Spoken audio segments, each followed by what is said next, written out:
The morning Zadie Ashford's father collapsed at the forge was the morning she understood that survival required hands strong enough to shape iron and a will sharp enough to cut through despair. Her father, Thomas Ashford, had been the finest blacksmith in Fargo, Dakota Territory, since 1878, and now in the spring of 1885, his heart had finally surrendered to the relentless heat and labor of 20 years at the anvil. He survived, but barely, and the doctor made it clear that another day of heavy work would kill him. Zadie was 23 years old, unmarried, and possessed no brothers to inherit the trade. The forge should have gone cold that day, their livelihood extinguished like a quenched blade. Instead, she tied her dark hair back, pulled on her father's leather apron, and lifted the hammer herself.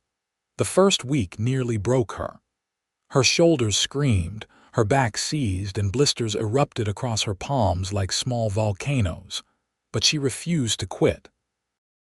By the second month, calluses had formed thick and protective across her fingers and palms, hardening her hands into tools as reliable as any in the shop. The townspeople whispered, of course. Women did not work forges. Women did not swing hammers. Women did not stand in the heat and smoke, shaping horseshoes and wheel rims and plow blades. But the farmers and ranchers needed their equipment repaired, and Zadie's work proved as solid as her father's had ever been. Necessity silenced most of the gossip, though not all of it. She worked alone through the summer, managing the forge, keeping the books, and caring for her father in the small house attached to the smithy. Thomas could walk now slowly, and his color had improved, but he tired easily. He spent his days in a chair by the window, offering advice when Zadie needed it, though mostly he just watched her with a mixture of pride and sadness that made her heart ache. She knew he worried about her future, about what would become of her when he was gone. Marriage seemed unlikely. What man wanted a wife whose hands were scarred and rough, who smelled of smoke and iron? She tried not to think about it.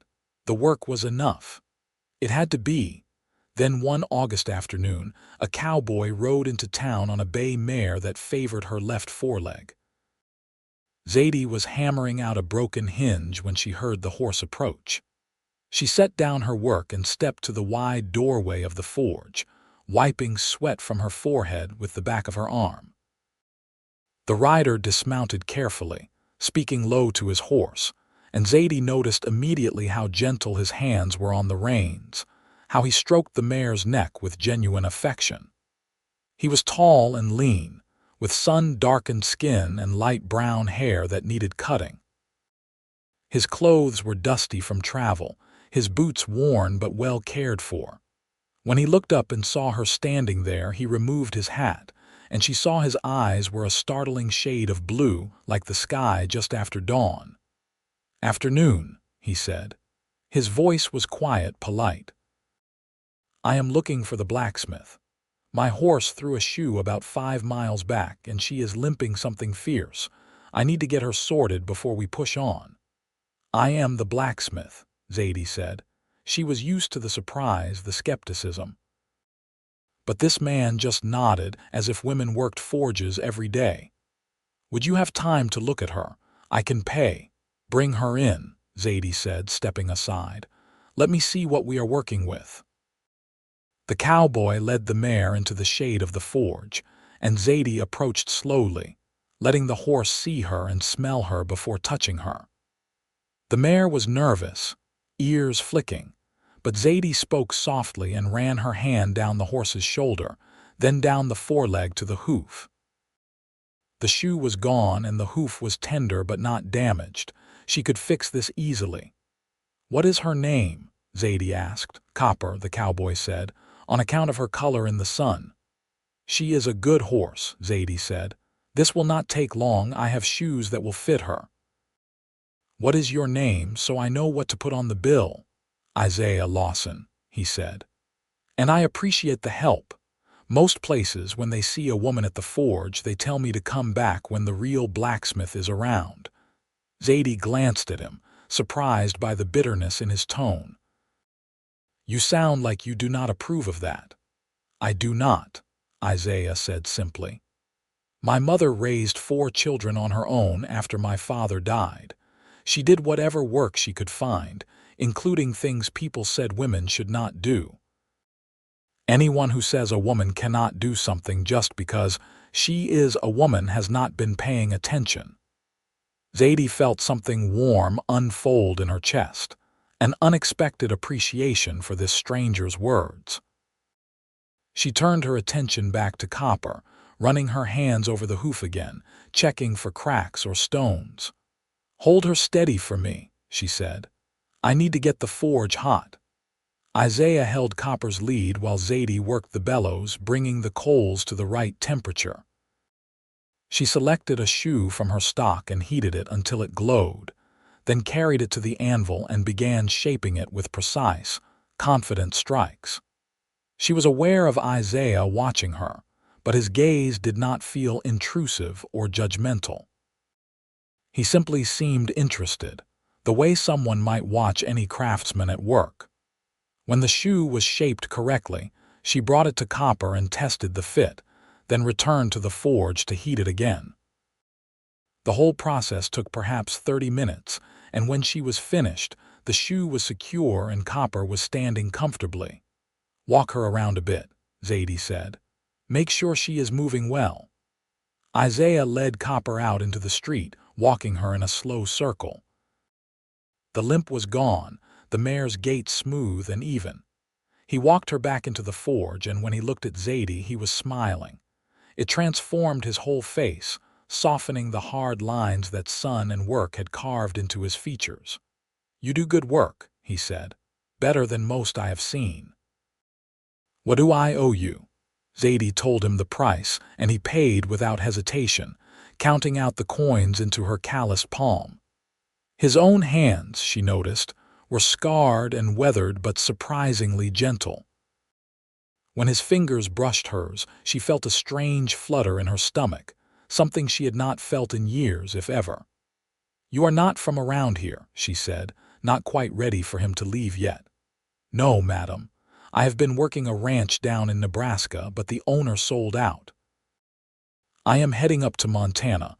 Heard they are hiring hands at some of the bigger spreads up there." "That is a long ride," Zadie said. "It is," Isaiah agreed. "But I do not have much tying me down. Figured I would see what opportunities are up north." He settled his hat back on his head, preparing to leave, and Zadie felt a sudden, irrational disappointment. She did not even know this man, but something about him made her want to know more. Before she could think better of it, she said, "If you are staying in town tonight, there is a decent boarding house 2 streets over. Mrs. Henley keeps clean rooms and serves a good supper." Isaiah looked at her for a long moment, and she wondered if she had overstepped, if he thought she was being forward. But then he smiled again, that same warm smile that made her feel like the sun had come out from behind a cloud. "I might just do that," he said. "Thank you for the recommendation, Miss Ashford." She had not told him her name, but Fargo was a small town and people talked. He must have heard it somewhere. He tipped his hat to her and led Copper back out into the street, and Zadie watched him go, her hands still tingling where his fingers had touched hers. That evening, after she had closed up the forge and helped her father eat his supper, Zadie found herself thinking about Isaiah Lawson.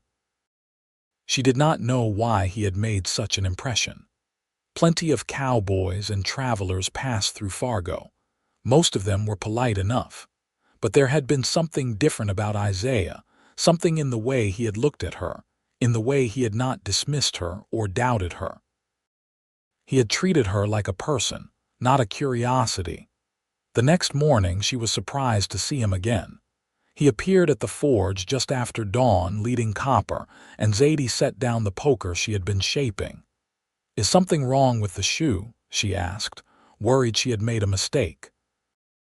"No, the shoe is perfect," Isaiah said. "But I was hoping you might have time to check Copper over more thoroughly. She has been working hard, and I want to make sure she is in good shape before we head into Montana. I can pay extra for your time." Zadie nodded slowly. It was not an unusual request, though most cowboys did not bother with such care unless their horse was obviously lame. She appreciated his concern for the animal. "Bring her in. I will take a look." She spent the next hour going over Copper carefully, checking her hooves, her legs, her teeth, her overall condition. The mare was in good health, if a bit thin from travel. Zadie suggested more grain and a few days of rest before pushing north, and Isaiah listened carefully, asking intelligent questions. She found herself enjoying the conversation, the way he genuinely seemed to care about the answers.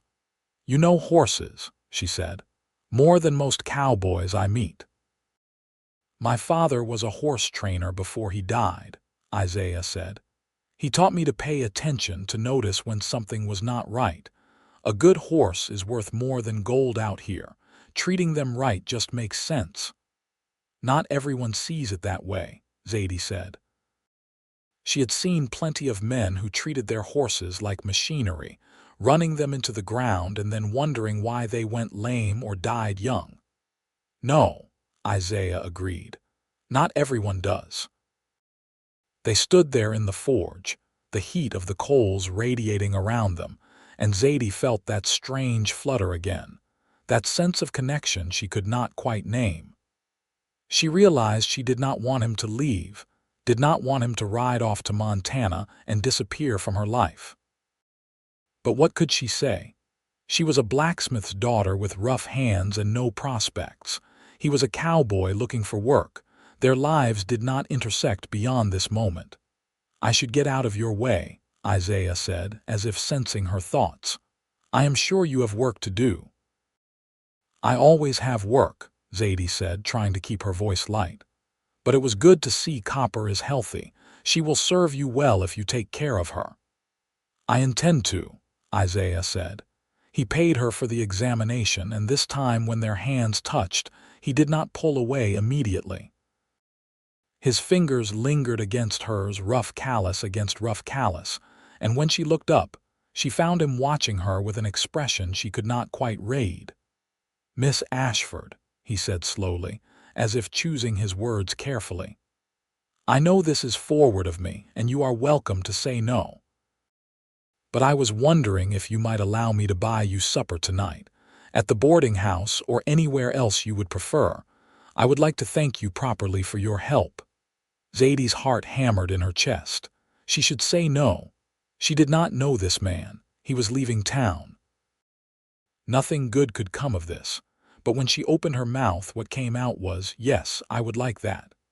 Isaiah's smile was like sunrise. 6 o'clock. I can meet you here or wherever is convenient." "Here is fine," Zadie said. "I close up around 5. That will give me time to clean up." 6 o'clock then," Isaiah said. He tipped his hat to her and led Copper away, and Zadie stood in the forge, her heart racing, wondering what she had just agreed to. Her father noticed her distraction that day. He sat in his chair by the window, watching her work, and finally he said, "You have been smiling all morning. Something good happened." Zadie felt her cheeks heat. "A cowboy asked me to supper." Thomas was quiet for a moment, then he said, "The one with the bay mare. I saw him from the window." "He seemed polite." "He is," Zadie said, "very polite." "You do not have to go if you do not want to," Thomas said gently. "You do not owe anyone anything." "I know," Zadie said, "but I want to go." "Is that foolish?" Thomas smiled, the first real smile she had seen from him in months. "No, daughter, that is not foolish at all. You deserve some happiness. You have been taking care of me in this forge for so long. Go, have supper. Enjoy yourself." At 6 o'clock, Isaiah arrived at the forge, freshly washed and wearing a clean shirt. Zadie had done her best to make herself presentable, washing away the soot and changing into her one good dress. a simple blue cotton that her mother had made years before she died. She felt self-conscious about her hands, the calluses and scars visible even after scrubbing, but Isaiah did not seem to notice or care.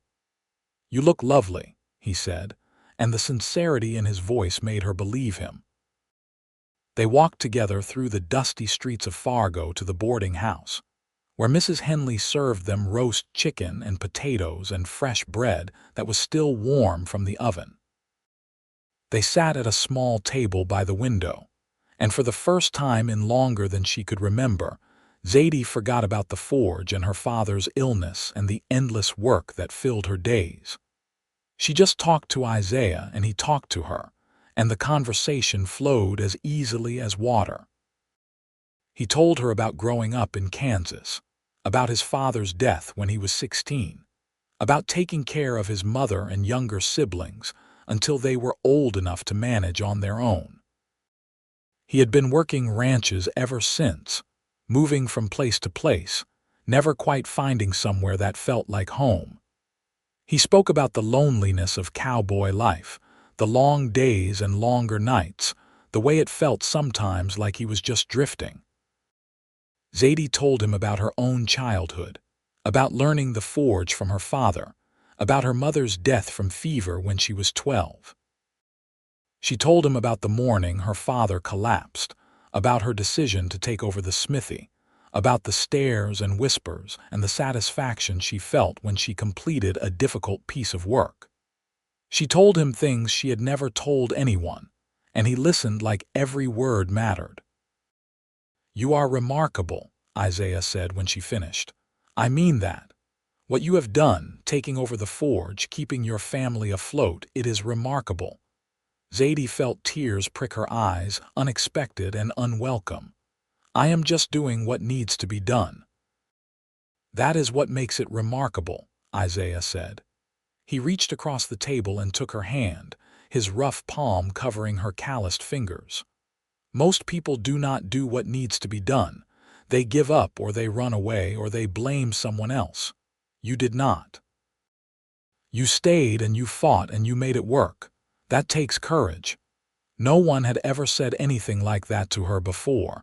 Zadie blinked hard, trying to keep the tears from falling. "Thank you," she whispered.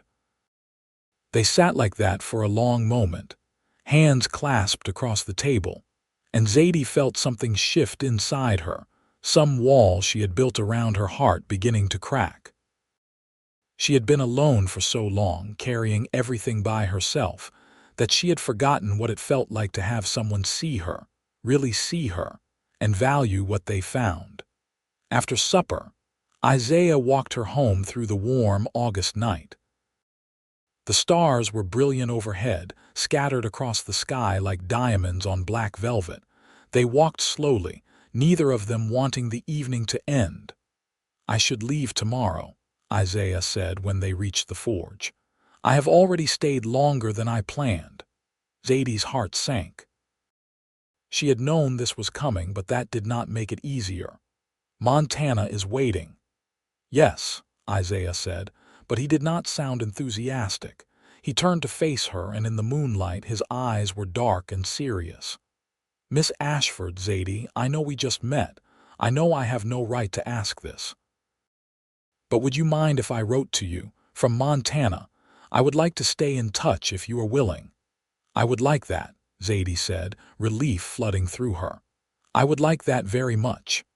Isaiah smiled, and then, very carefully, he lifted her hand and kissed her calloused knuckles. "Thank you for this evening. It has been the best night I have had in a very long time." "For me too," Zadie said. He left her at the door, and she watched him walk back down the street toward the boarding house, his figure gradually disappearing into the darkness. When she went inside, her father was still awake, sitting by the low fire. "Did you have a good time?" he asked. "Yes," Zadie said. "I did." "He seems like a good man," Thomas said.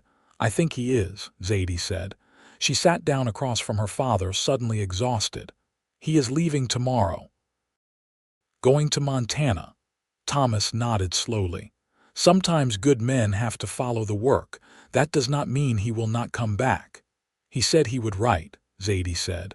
Then I expect he will, Thomas said. Get some rest, daughter. Tomorrow will be a long day. But Isaiah did not leave the next day, or the day after that. He kept finding reasons to stay in Fargo just one more day.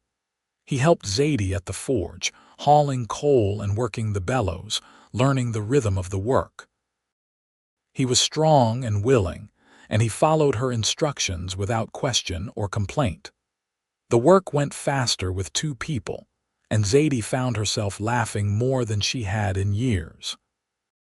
Isaiah had a dry sense of humor that caught her off guard, and he told stories about his travels that made even the hardest work seem lighter. The townspeople noticed, of course. They always noticed. Mrs.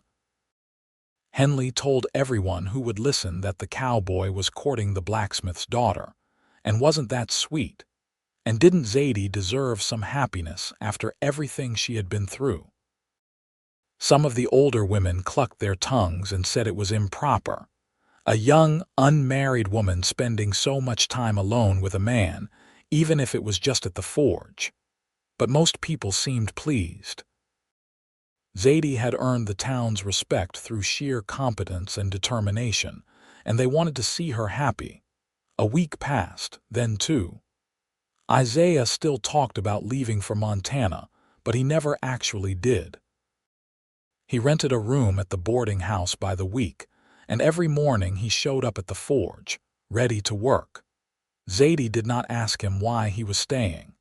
She was afraid that if she questioned it, he would realize he was being foolish and actually leave. It was Thomas who finally brought it up.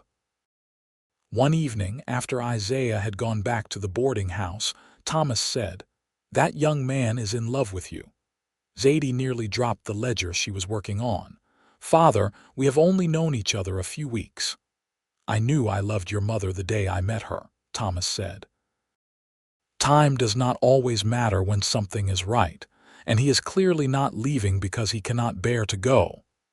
"He has not said anything," Zadie protested, though her heart was racing. "He will," Thomas said. "And when he does, I want you to know you have my blessing. He is a good man, Zadie.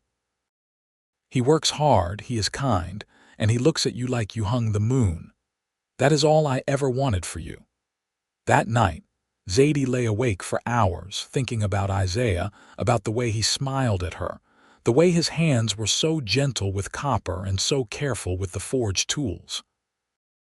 She thought about the conversations they had while working, about how he asked her opinion and listened to her answers. She thought about the way her heart lifted every morning when he walked through the door. Was this love? She had never felt anything like it before. It was terrifying and exhilarating, and she did not know what to do with it. The next day was Sunday, and the forge was closed. Isaiah invited Zadie to go for a walk along the river, and she agreed. They walked through the prairie grass, following the curve of the Red River, watching the water flow south toward distant places. The day was warm but not unbearable, with a breeze that kept the worst of the heat at bay. They talked about everything and nothing, comfortable in each other's company. Finally, Isaiah stopped walking and turned to face her. "Zadie, I need to tell you something. I need to be honest with you." Zadie's stomach tightened with anxiety. This was it. He was leaving. He had finally come to his senses and realized he was wasting his time in Fargo. "I did not mean to stay this long," Isaiah said. "When I rode into town a month ago, I was just passing through. I was going to get Copper's shoe fixed and be on my way. But then I met you, and everything changed." He reached out and took both her hands in his, calloused palm against calloused palm. "Zadie, you are the most incredible woman I have ever met. You are strong and smart and brave, and when I am with you, I feel like I have finally found the place I am supposed to be. I know this is fast. I know we have not known each other long, but I am falling in love with you. I think I started falling in love with you the moment you told me you were the blacksmith, and I saw the strength in your eyes." Zadie's breath caught in her throat. Isaiah, you do not have to say anything right now, Isaiah said quickly. I just needed you to know. I cannot keep pretending I am leaving for Montana when the truth is, I do not want to go anywhere if it means leaving you. If you do not feel the same way, I understand. I will go, and I will not bother you anymore, but if there is any chance you might feel the same, I want to stay. I want to build a life here with you if you will have me. Zadie felt like her heart was going to burst out of her chest. You want to stay in Fargo? I want to stay with you, Isaiah said. Wherever you are, that is where I want to be. For the first time in years, Zadie allowed herself to hope for something beyond just survival, beyond just the next day's work. She allowed herself to imagine a future with this man who looked at her like she was precious, who held her rough hands like they were made of silk. I have been afraid, she said quietly. Afraid to let myself feel anything, because feeling means risking, and I have spent so long just trying to keep everything together. But you make me want to risk. You make me want to hope. I am falling in love with you too, Isaiah. I think I have been since that first day. Isaiah's face transformed with joy. He pulled her into his arms, holding her close, and Zadie felt safe in a way she had not felt since before her mother died. They stood there by the river, wrapped in each other's arms, and Zadie let herself believe that maybe, just maybe, everything was going to be all right. So you want me to stay? Isaiah asked, pulling back just enough to look at her. I want you to stay, Zadie confirmed. I want you to stay more than anything. Isaiah kissed her then, soft and sweet, and Zadie felt like she was flying. When they finally broke apart, both of them were grinning like fools. I should warn you, Zadie said. My father will want to have a conversation with you about your intentions. Good, Isaiah said. Because my intentions are entirely honorable. I want to court you properly, Zadie Ashford. I want to marry you if you will have me, and I want to spend the rest of my life making you happy. That sounds like a very good plan, Zadie said. They walked back to town hand in hand, and when they reached the forge, Isaiah squared his shoulders and went inside to speak with Thomas. Zadie waited outside, nervous despite her father's earlier assurances. But when they emerged 20 minutes later, both men were smiling. He asked for permission to court you, Thomas said. I said yes, of course, but I also told him that if he ever hurts you, he will answer to me, weak heart or not. Isaiah grinned. I promised him I would treat you like the treasure you are. Good, Zadie said, feeling like her face might split from smiling so much. The next few months were the happiest of Zadie's life. Isaiah found work with a freighting company that operated out of Fargo, hauling goods between towns. The pay was decent, and it meant he was only gone for a few days at a time before returning. When he was in town, he spent every spare moment at the forge, helping Zadie and getting to know Thomas better.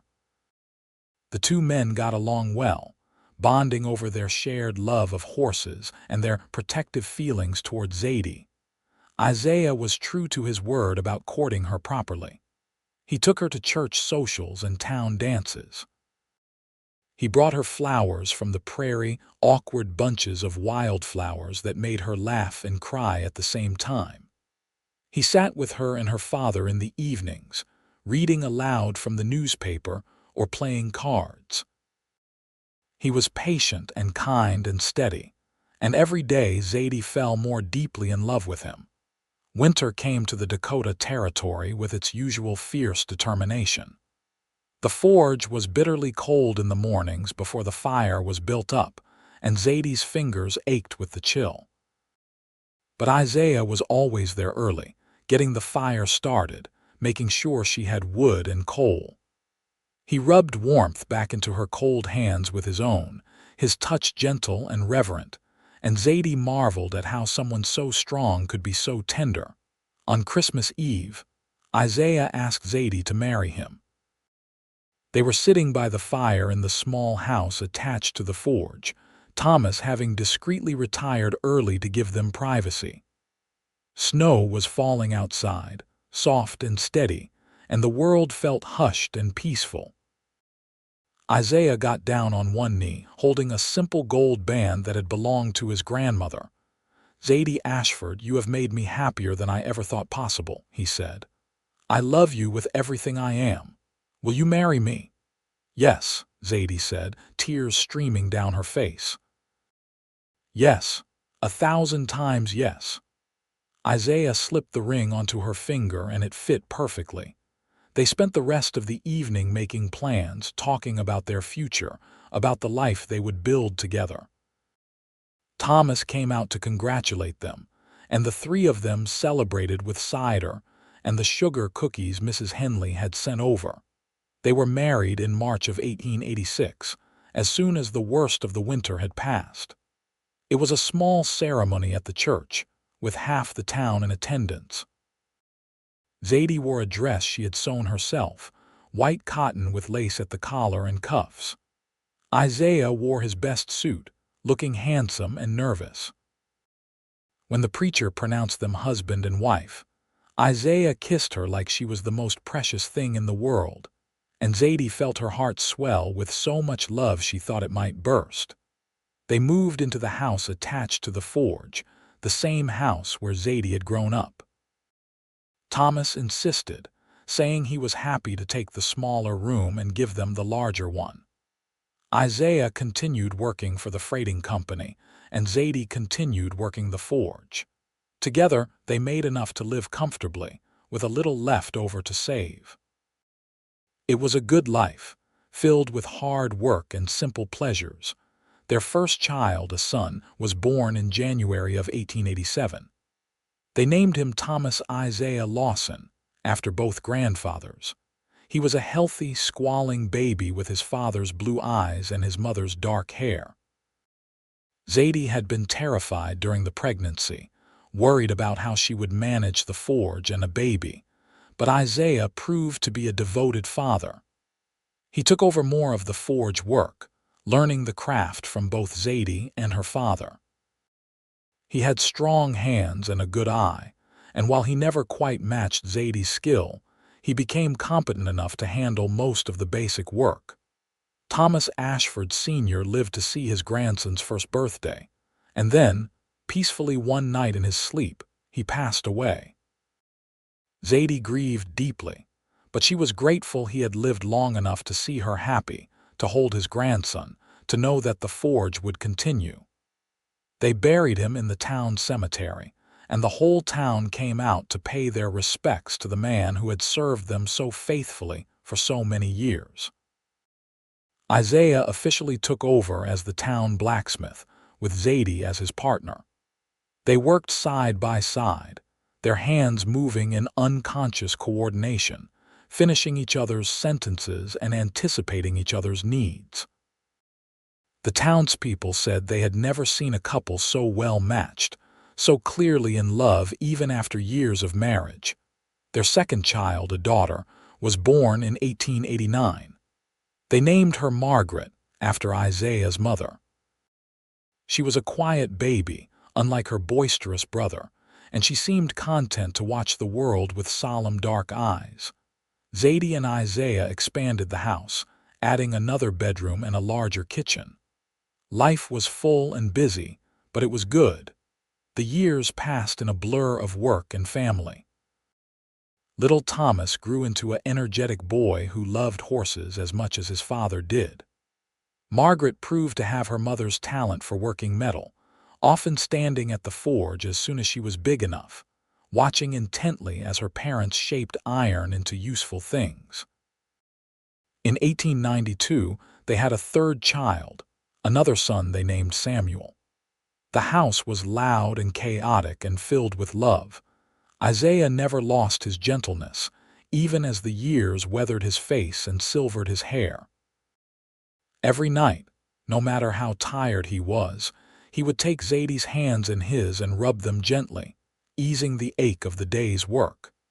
He would kiss her calloused palms and tell her she was beautiful, and Zadie would laugh and kiss him back, marveling that this man was hers. "Do you ever regret staying?" she asked him one night, many years after that first meeting. They were sitting on the porch, watching the sun set over the prairie. Their children were inside, arguing cheerfully about something inconsequential. "Do you ever wonder what might have happened if you had gone to Montana?" Isaiah took her hand, rough callous against rough callous, the same as it had been that very first day. "Not for 1 second," he said. "Everything I ever wanted is right here. You, our children, this life we have built. I would not trade it for anything in the world. Even though you ended up a blacksmith in a small town instead of a cowboy in Montana," Zadie teased. "Especially because of that," Isaiah said. He raised her hand to his lips and kissed it gently. "I spent years wandering, looking for something I could not name. And then I found you, and I realized what I had been looking for all along was home. You are my home, Zadie. You always will be." Zadie leaned her head against his shoulder, feeling the solid warmth of him, the steady beat of his heart. "I love you," she said. "I will love you until my last breath and beyond." "And I love you," Isaiah said, "my blacksmith with the calloused hands. The strongest, bravest, most beautiful woman I have ever known." They sat there as the sun sank below the horizon, painting the sky in shades of gold and pink and purple. Inside, their children laughed and argued and lived their lives, safe and loved and provided for. The forge stood solid and strong, a testament to years of hard work and determination. And Isaiah and Zadie held hands, their fingers intertwined, their hearts beating in harmony, grateful for the day a cowboy rode into town on a limping horse and found everything he had been searching for. As the years continued to unfold, the Lawson family became a cornerstone of the Fargo community. Young Thomas, who everyone called Tommy to distinguish him from his late grandfather, grew tall and strong like his father. By the time he was 15, he was working the freight routes with Isaiah, learning the business from the ground up. He had his father's way with horses and his mother's fierce determination, a combination that served him well. Margaret, true to her early promise, apprenticed formally at the forge under both her parents. By 1899, when she was 16, she could craft horseshoes and barrel hoops as well as anyone in the territory. The townspeople had long since stopped being surprised by women working the forge. If anything, they took pride in the fact that their town had not one but two talented female blacksmiths. Margaret's hands grew calloused and strong like her mother's, and she wore them with pride. Samuel, the youngest, proved to have a head for numbers and business. He helped Zadie keep the accounts, and by the time he was 14, he was managing most of the forge's financial matters. He talked about going to school back east, about studying commerce and business management. Zadie and Isaiah encouraged him, setting aside money for his education. They wanted their children to have choices, to be able to pursue whatever futures called to them. In 1900, Tommy announced that he was engaged to Alice Morrison, the daughter of the local mercantile owner. The wedding was set for the following spring.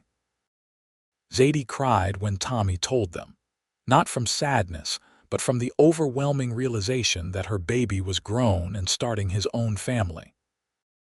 Isaiah held her that night and reminded her that this was what they had worked for. This was the dream. Their children healthy and happy and building their own lives. The wedding was a grand affair by Fargo standards. Half the territory seemed to show up to celebrate. Tommy and Alice glowed with happiness, and watching them take their vows, Zadie was transported back to her own wedding day 15 years earlier. Had it really been that long? It felt like yesterday and a lifetime ago all at once. Margaret, now 17 and increasingly skilled at the forge, began courting a young surveyor who had come to Fargo to map out new rail lines. His name was Robert Sterling, and he had a quiet competence that reminded Zadie of Isaiah. He treated Margaret with respect and admiration, never once suggesting that her work at the forge was inappropriate or unladylike. When he asked for permission to court her, Isaiah interrogated him thoroughly, but in the end gave his blessing. The boy clearly adored Margaret, and that was what mattered most. Samuel, meanwhile, was accepted to a business college in Chicago. In the fall of 1901, at age 18, he boarded a train heading east. Zadie cried at the station, clutching her youngest child and making him promise to write every week. Isaiah stood beside her, his hand on her shoulder, steady as always. They watched the train disappear into the distance, carrying their son toward a future they could barely imagine. "The house is going to be so quiet," Zadie said as they walked back to the forge. "We still have Margaret," Isaiah pointed out, "at least for a little while longer." "I know," Zadie said, "but they are all growing up, starting their own lives." "When did we get old enough for our children to be adults?" Isaiah laughed and pulled her close. "We are not old. We are just well seasoned like good cast iron." Zadie laughed despite herself. "Did you really just compare us to cookware?" "It seemed appropriate," Isaiah said, grinning. "We have both spent enough time at the forge." They walked home through the familiar streets of Fargo, past buildings they had watched go up, past people they had known for decades. The town had grown over the years, but it still maintained its essential character. It was still home. That evening, as they had every evening for 15 years, they sat together on the porch. Isaiah took Zadie's hands in his, rubbing them gently, easing the ache of the day's work. Her hands were more scarred now, marked by years at the forge, but he still treated them with the same reverence he had shown that very first time.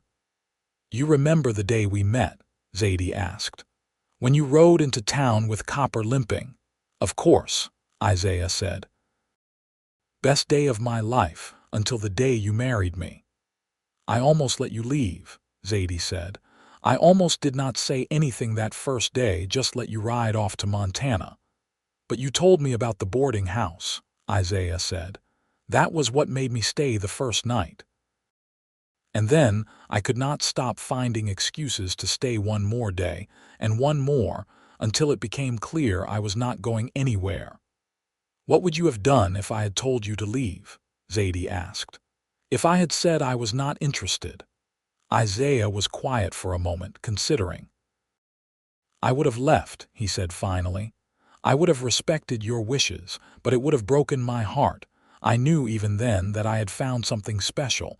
I just had to hope you felt it too." "I did," Zadie said. "I was just too afraid to admit it at first. I had spent so long being strong on my own that I had forgotten what it was like to let someone else be strong for me. You taught me that I did not have to do everything alone. And you taught me what it meant to be truly brave," Isaiah said.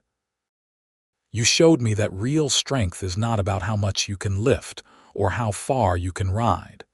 It is about showing up every day and doing what needs to be done, even when it is hard. You are the strongest person I have ever known, Zadie." They sat in comfortable silence, watching the stars emerge one by one in the darkening sky. Somewhere in the distance, a coyote howled, a lonely sound that echoed across the prairie. But Zadie did not feel lonely. With Isaiah beside her, his hand warm in hers, she felt completely at peace. In 1902, Margaret married Robert Sterling in a ceremony that rivaled Tommy's for sheer attendance. The whole town turned out to see the blacksmith's daughter wed the surveyor. Margaret wore white lace and looked radiantly happy. Robert gazed at her like she had hung the moon. After the wedding, they moved into a house on the other side of town. Robert had been offered a permanent position with the railroad, overseeing survey work for the region, and Margaret continued working at the forge several days a week, now as a full partner in the business. Tommy and Alice had their first child in 1903, a daughter they named Zadie Lawson. Zadie held her tiny namesake and cried, overwhelmed by the continuation of legacy, the way life kept moving forward in these beautiful, surprising ways. Isaiah stood beside her, his arm around her waist, and she knew he was feeling the same wonder. "We are grandparents," she said, half laughing, half crying. "When did that happen?" "It happens to the best of us," Isaiah said, but his voice was thick with emotion. He reached out and gently touched the baby's soft cheek. "She is perfect, just like her grandmother." Letters from Samuel in Chicago came regularly, filled with stories about his classes and his work. He had gotten a job at a bank, working in their business accounts department. He wrote about the city, about electric lights and automobiles and all the modern wonders that seemed like science fiction to his parents. But he always ended his letters the same way. "I miss home. I miss you both. I will visit as soon as I can." He came home for Christmas in 1903, taller and more sophisticated in his city clothes, but still their Samuel underneath. He brought gifts for everyone and stories that kept them entertained for hours. He also brought news. He had met a young woman named Catherine, a schoolteacher, and they were courting seriously. He hoped to bring her home to meet the family in the spring. "Another wedding coming," Zadie said to Isaiah that night. "All our children settled and happy." "It is what we hoped for," Isaiah said, "though I confess I did not think it would happen quite so fast." "Time moves differently when you are happy," Zadie said. "The days are long but the years are short." "That is the truth," Isaiah agreed. Samuel did bring Catherine home in the spring of 1904, and she was as lovely as he had described. More importantly, she was kind and intelligent and clearly adored Samuel. They were married that summer in Chicago, and Zadie and Isaiah made the long train journey to attend. It was Zadie's first time seeing a city that large, and while she found it impressive, she was also grateful to return to Fargo. The noise and crowds were overwhelming. She preferred the wide skies and open spaces of the Dakota Territory. By 1905, Tommy and Alice had 2 more children, both boys. Margaret and Robert had a son. Samuel and Catherine, still in Chicago, announced they were expecting their first child. The Lawson family was growing, branching out, becoming something bigger than Zadie and Isaiah could have ever imagined when they first held hands by the Red River all those years ago. The forge continued to thrive under the partnership of Zadie, Isaiah, and Margaret. They had hired an apprentice, a young man named Peter who showed promise and dedication. The work was still hard, but with more hands to share it, none of them were quite as worn down as they had been in earlier years. They could afford to take occasional days off, to rest and enjoy their growing family. On their 20th wedding anniversary in 1906, Isaiah took Zadie back to the spot by the Red River where he had first told her he loved her. It was a warm spring day, much like that day 20 years ago. The prairie grass was green and lush, and the river flowed peacefully south. 20 years, Isaiah said, holding both her hands in his. "It does not seem possible." "It does not," Zadie agreed. "But look at everything we have built. Our family, the forge, this life. We have done well, Isaiah." "We have," he said. "And it is all because you took a chance on a wandering cowboy who did not have sense enough to keep riding." "Best decision I ever made," Zadie said. Isaiah reached into his pocket and pulled out a small box. "I have something for you." "It is not much, but I wanted to mark the occasion." Inside the box was a bracelet, delicate silver links that gleamed in the sunlight. "Isaiah, it is beautiful, but you did not have to, I wanted to," Isaiah said. "You have spent 20 years working with your hands, building and creating and providing for all of us. I wanted to give you something beautiful for those hands, something that reminds you how much they are valued. He fastened the bracelet around her wrist, and it caught the light as she moved. Zadie felt tears spring to her eyes. After all these years, he could still surprise her, still make her feel cherished and loved. "I love you," she said. "More now than I did 20 years ago, if that is possible." "It is possible," Isaiah said, "because I feel the same way. Every year with you has been better than the last. You are my heart, Zadie. You are everything." They kissed there by the river, in the same spot where they had first admitted their love, and it felt both familiar and new, worn smooth by years of repetition, but still charged with genuine feeling. When they finally pulled apart, both of them were smiling. "Do you think we will have another 20 years?" Zadie asked. It was a question that scared her, the acknowledgement that they were no longer young, that time was finite. "I think we will have as many years as we are given," Isaiah said. "And I intend to make every single one of them count. I will love you until my last breath, Zadie Lawson. That is a promise." "And I will love you until mine," Zadie said, "and beyond." They walked back to town hand in hand, their fingers intertwined, their hearts full. Whatever time they had left, they would face it together, just as they had faced everything else. That was what marriage meant, what love meant. Not just the grand gestures and dramatic declarations, but the everyday choice to stay, to work together, to hold each other's calloused hands gently and forever. The years continued their steady march forward.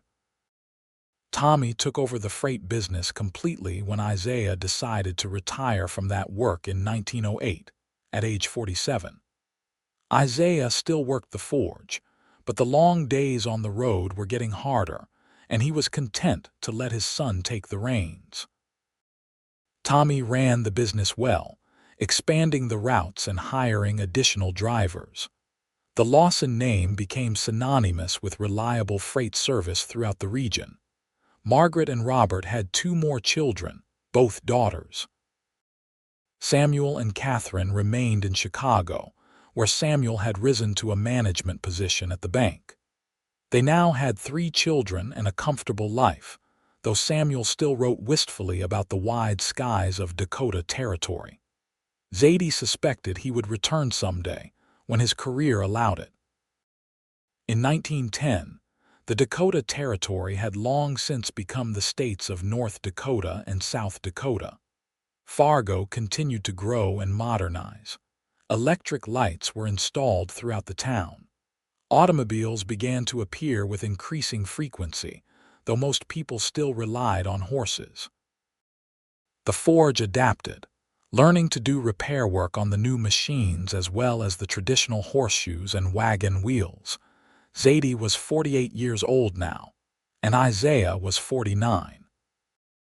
Their hands were more scarred and weathered than ever, their hair streaked with gray, their faces lined by years of hard work and laughter and life. But when Isaiah took her hands at the end of each day and rubbed them gently, the gesture felt exactly the same as it had the very first time. Some things did not change, even when everything else did. On a cool autumn evening in 1911, the whole extended Lawson family gathered at the forge for a celebration. It was little Zadie's 8th birthday, and also marked 25 years since Zadie and Isaiah's first meeting. The house was full of children and grandchildren, noise and laughter echoing off the walls. Long tables had been set up in the yard, laden with food that everyone had contributed. It was chaos, and it was perfect. At one point, Isaiah stood up and raised his glass. "I want to make a toast," he said, and the crowd gradually quieted. 25 years ago, I rode into Fargo with a limping horse and no particular destination in mind. I met a woman with calloused hands and a strong heart, and she changed my life completely. Zadie, you made me the man I am today. You gave me a home, a family, a purpose. Everything good in my life comes from you." Zadie felt tears streaming down her face as Isaiah continued. To everyone here tonight, you are the proof of what love can build. You are our legacy, our greatest accomplishment. Thank you for being here, for being family. And Zadie, my love, thank you for taking a chance on a wandering cowboy all those years ago. It remains the best decision anyone has ever made. Everyone raised their glasses and cheered. The children might not have fully understood the weight of the moment, but the adults did. This was what it was all about, these connections, these relationships built over years of showing up and trying and choosing each other day after day. Later that night, after everyone had gone home and the house was quiet again, Zadie and Isaiah sat on their porch. It was their ritual, unchanged by time. Isaiah took her hands and rubbed them gently, his touch as reverent as ever. "You remember what I said to you that day by the river?" Isaiah asked. "When I first told you I loved you, you said I was the most incredible woman you had ever met," Zadie said. "You said when you were with me, you felt like you had finally found where you were supposed to be." "I meant every word," Isaiah said. "And it is still true, 25 years later. More true, if anything. You are still the most incredible woman I have ever met, and being with you still feels like home." "I used to think I would spend my whole life alone," Zadie admitted. "After my mother died and my father got sick, I thought my life would just be work. I would run the forge and take care of him, and that would be enough. I had convinced myself I did not need anything else." "And now?" Isaiah asked gently. "Now I cannot imagine my life without you," Zadie said. "You and our children and our grandchildren, this whole beautiful, complicated life we have built together. You showed me that I could be strong and still need someone, that letting someone love me did not make me weak."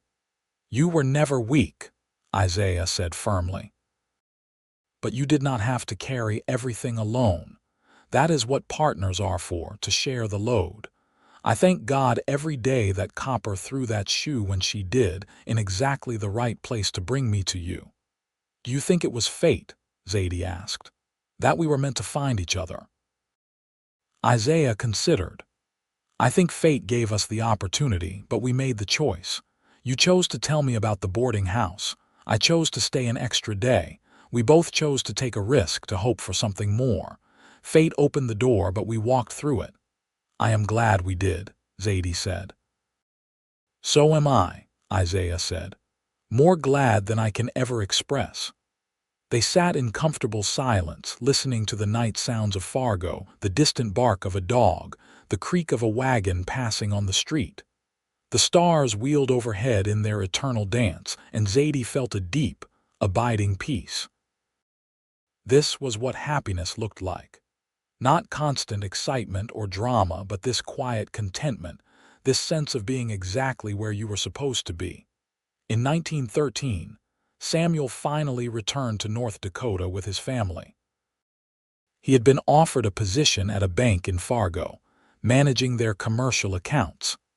Catherine was delighted to move somewhere smaller and quieter, where their children could have more space to run. They bought a house just 2 streets away from the forge, and suddenly Zadie and Isaiah had all their children close again, all their grandchildren within reach. The forge officially became Lawson and Daughter when Margaret took over as the primary blacksmith in 1914. Zadie was 52 and ready to step back a bit, though she still came in most days to help and to keep her hand in the work. She found she did not mind the slower pace. It gave her more time with her grandchildren, more time to just sit and watch the world go by. Isaiah, now 53, spent his days maintaining the shop, handling the business side of things and spoiling his grandchildren shamelessly. He was beloved by all the children in the neighborhood, always willing to give rides on his shoulders or tell stories about the old days. Watching him with the children, Zadie fell in love with him all over again. He had always been gentle, but with the grandchildren, he was infinitely patient and kind. One day in the spring of 1915, Isaiah complained of chest pain. It was not severe, just a tightness that worried him enough to mention it to Zadie. She immediately fetched the doctor, remembering all too well what had happened with her father. The doctor examined Isaiah carefully and delivered his verdict. His heart was showing signs of strain. He needed to take it easy, avoid heavy work, and get plenty of rest. The news terrified Zadie. She had always known, intellectually, that they would not live forever. But actually facing the possibility of losing Isaiah made her feel like she could not breathe. He was her anchor, her partner, her heart.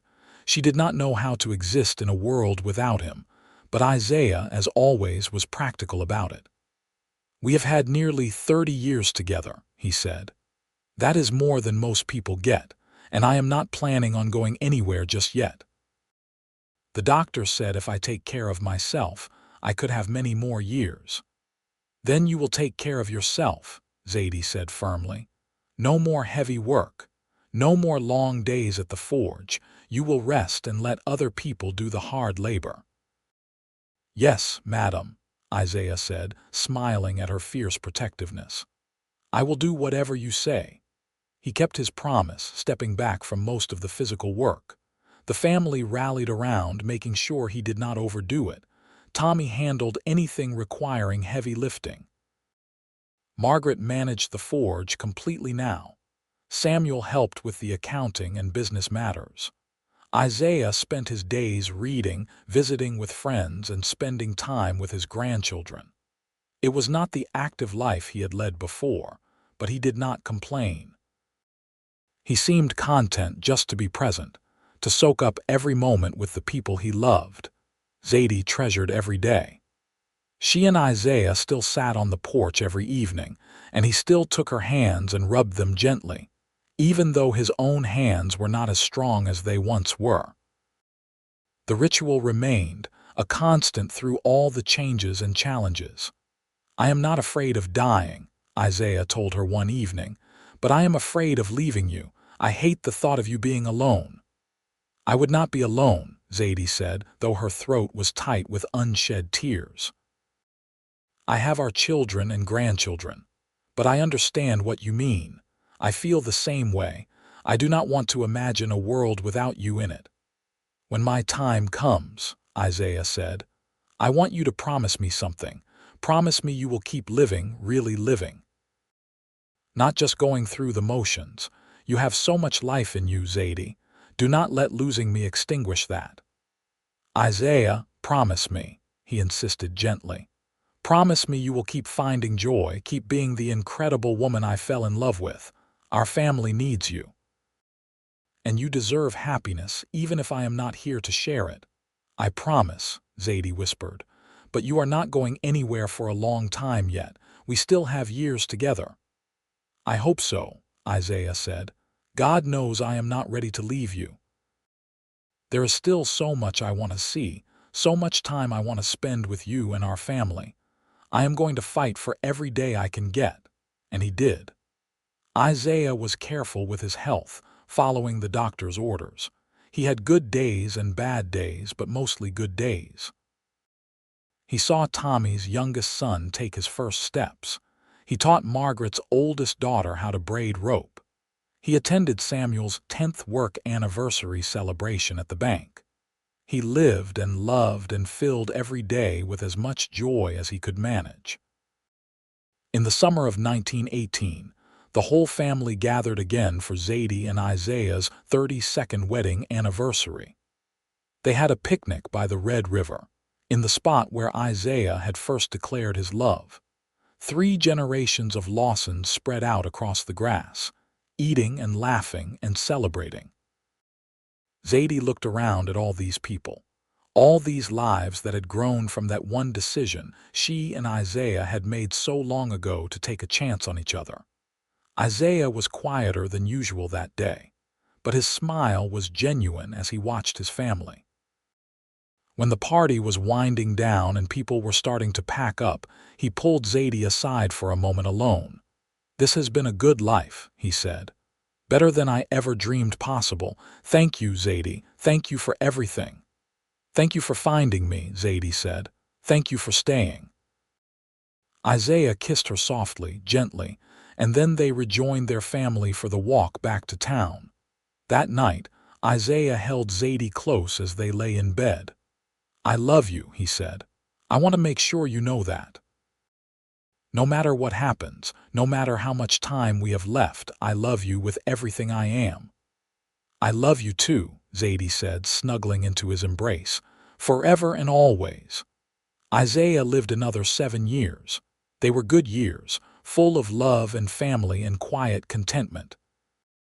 He got to meet several more great-grandchildren.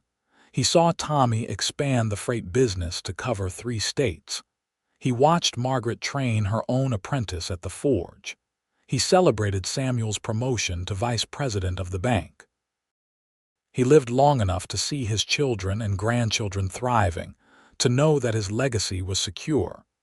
He died peacefully in his sleep on a warm June night in 1925, at the age of 64. Zadie woke in the morning to find him gone, his face peaceful, his hand still holding hers. She sat there for a long time, just holding his hand, memorizing the feel of his calloused palm against hers one last time. The grief was crushing. Even though she had known this day would come, even though they had talked about it and prepared for it, actually losing Isaiah felt like having her heart ripped out. For weeks, she moved through life in a fog, going through the motions but not really present. Her family worried about her, gathered around her, made sure she was eating and sleeping and taking care of herself. It was Margaret who finally got through to her. Her daughter sat down beside her one evening on the porch, in the spot where Isaiah had always sat. "Papa would not want you to stop living," Margaret said gently. "He told me once that his greatest fear was that you would give up after he was gone. He made me promise to remind you that you still have so much to live for." "I know," Zadie said. "I promised him I would keep going." "I intend to keep that promise. I just need time." "Take all the time you need," Margaret said. "We are here for you. We will always be here for you." Slowly, painfully, Zadie found her way back to life. She started going to the forge again, not to work but just to be in the space where she and Isaiah had spent so much time together. She spent time with her grandchildren and great-grandchildren, finding joy in their youth and energy. She visited Isaiah's grave regularly, talking to him, telling him about everything that was happening. "You were right," she said one day, sitting by his headstone. "I do still have much to live for. Our family is thriving, Isaiah. Tommy's freight business is the largest in the region. Margaret is training her 3rd apprentice, carrying on the tradition we started. Samuel is being considered for bank president. They are all doing so well. You would be so proud." The wind rustled through the grass, and Zadie chose to believe it was Isaiah's way of saying he heard her. She lived another 12 years after Isaiah's death, years filled with continued family growth and change. She saw the arrival of great-great-grandchildren, saw the forge transition to Margaret's oldest daughter when Margaret finally retired, saw the automobile completely replace the horse and wagon in Fargo. The world changed around her, but some things stayed constant. The forge still operated under the Lawson name. The family still gathered for holidays and celebrations. And Zadie still, every evening, sat on the porch and remembered the cowboy who had held her calloused hands gently and loved her forever. She died peacefully in her sleep in the spring of 1937, at the age of 75. She was buried next to Isaiah, their headstones side by side, just as they had been side by side in life. The whole town came to the funeral, a testament to the impact she and Isaiah had made on Fargo over more than 50 years. At the reception after the funeral, Tommy stood up to speak. He was 60 now, his own hair gray, his own grandchildren running around the room. "My mother was the strongest person I ever knew," he said. She taught me that strength is not about never needing help. It is about showing up every day and doing what needs to be done. She and my father built something incredible together, not just a business but a family, a legacy. They showed all of us what real love looks like. He paused, his voice thick with emotion. My father used to say that my mother had calloused hands from all her work at the forge, and he considered it an honor to hold those hands, to ease the ache of a hard day's work. He held them gently and he held them forever, just as he promised. And even after he was gone, she kept going, kept building, kept loving. That is the example they set for us. That is what we need to remember. The room was quiet except for the sound of people crying. Margaret stood up and went to her brother, putting her arm around him. Samuel joined them, and the three Lawson children stood together, united in their grief and their love for the parents who had given them such a strong foundation.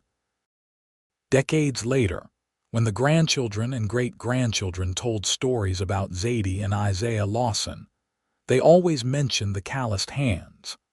They talked about the blacksmith's daughter who took over her father's forge and the cowboy who stopped to get his horse's shoe fixed and never left.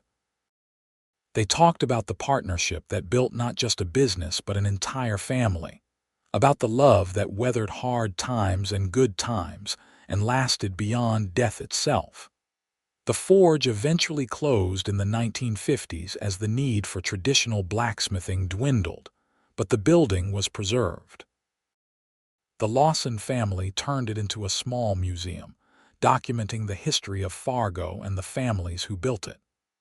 Visitors could see the old anvil where Zadie and Isaiah had worked side by side, the tools they had used, the ledgers where they had kept their accounts. And there was a photograph, faded but still clear, of a young couple standing in front of the forge on their wedding day. Isaiah was looking at the camera, but Zadie was looking at him, and the love in her eyes was unmistakable. Beside the photograph was a placard that read, Zadie and Isaiah Lawson, 1886. She was a blacksmith with calloused hands. He was a cowboy who held them gently and forever. This is their legacy. And it was a legacy that lasted, passed down through generations. A reminder that sometimes the greatest love stories are not about grand gestures or dramatic rescues. Sometimes they are about a cowboy who stayed, a blacksmith who took a chance, and two people who chose each other every single day for the rest of their lives. Sometimes they are about calloused hands held gently, about work shared equally, about building something together that lasts long after you are gone. That was the story of Zadie Ashford and Isaiah Lawson. That was the love that changed everything.